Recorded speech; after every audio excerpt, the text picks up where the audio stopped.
एक प्रयास होना चाहिए कि उम्र से कम के बच्चों को स्मार्टफोन न दें। मैं खास तौर पर माताओं से कहूंगा, बहनों से कहूंगा, कतई न दें। बच्चा रो रहा है तो उसको कुछ देर रोने दीजिए। वो नाराज हो रहा है, कुछ देर नाराज होने के बाद फिर ठीक हो जाएगा।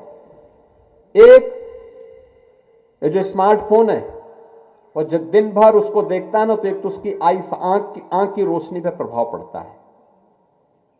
दूसरा, जितना समय वह उस स्मार्टफोन पे खर्च कर रहा है, 4 घंटे, 5 घंटे, 6 घंटे, 8 घंटे, उतना समय वह अगर अपनी पाठ्य पुस्तकों और अच्छी पुस्तकों को देखें, उस पर लगाएं, योग करें, व्यायाम करें, कसरत करें, इस पर लगाएगा तो उसका जीवन सुंदर होगा, व्यवस्थित होगा, आगे बढ़ेगा। वो स्मार्टफोन उसका समय भी खराब कर रहा है, उसका श्रम भी खराब कर रहा है, उसकी आंखों को भी खराब कर रहा है, और उसकी सोचने की सामर्थ्य को भी, बुद्धि को भी कुंठित कर दे रहा है।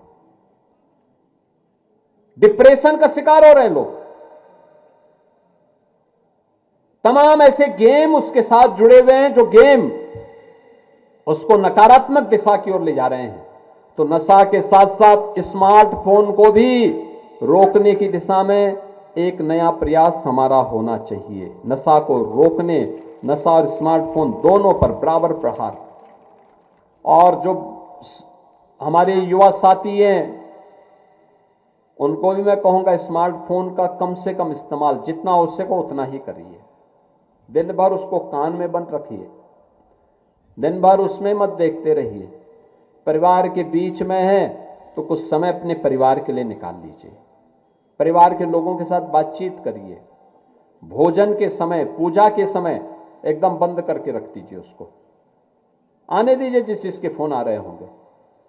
जब पूजा से मुक्त हो, भोजन करने के बाद मुक्त हो, उस समय फिर बात करके उसको कॉल बैक कर दीजिए। अब तो इनकमिंग आउटगोइंग को दोनों कॉल अब तो मुफ्त ही है, तो फिर उसमें कौन ऐसी बात होने जा रही है।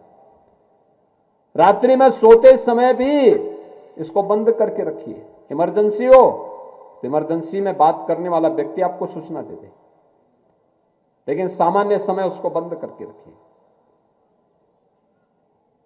ये स्मार्टफोन एक समय के बाद एक नई बीमारी पैदा करने वाला है, और वह है डिप्रेशन का। एक बड़ी लंबी संख्या इसका शिकार होने जा रही है। इसके कारण आत्महत्याओं की प्रवृत्ति बढ़ी है, छोटी छोटी बातों में। अरे जीवन में सफलता और असफलता एक दूसरे के पूरक होते हैं। हमेशा सफलता ही मिले या आवश्यक नहीं। याद रखना, व्यक्ति को अगर सफलता मिली है तो उसको विफलता के लिए भी तैयार रहना चाहिए, और अगर विफलता मिली है तो उस विफलता के कारण को ढूंढना और उस विफलता को अगली बार सफलता में बदलना, यही जीवन है। जीवन में सदैव सफलता नहीं मिलती है, कभी सफल होते हैं, कभी विफल होते हैं, और तब जीवन चलता है तो उसमें मजा भी आता है, अच्छा लगता है, सफलता की कीमत का एहसास होता है। हमें भी उसी प्रकार से जीवन में विफलता कहीं दिखती है, घबराना नहीं है, कभी घबराना नहीं।